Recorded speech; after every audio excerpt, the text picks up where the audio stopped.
புரட்டாசி மாதம் முடிஞ்சுனாவே எப்போடா நான்வெஜ் சாப்பிட்லாம் அப்படின்ற மாதிரி தான் தோணுங்க. அதே மாதிரி தான் எங்களுக்கும்.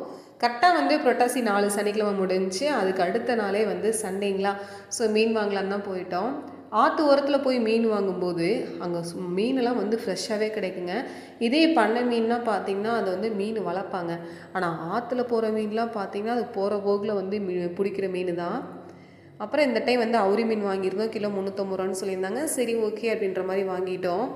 ஆற்றுலையும் ஆகட்டுங்க, வாய்க்கால் ஆகட்டும், தண்ணிலாம் வந்து கம்மியாக தான் போயிட்டு இருந்துச்சு. அதனால் இந்த டைம் வந்து வாய்க்கால்லாம் வந்து கழுவலை, வீட்டிலே கழுவிட்டோம். அப்புறம் கொஞ்சமாக வந்து மீன் பொரிச்சோம். அப்புறம் கொஞ்சமாக வந்து குழம்பு வச்சாச்சு. எப்போவுமே சண்டேனாவே தெரியும் என் ஹஸ்பண்டோட சமையல் தான்.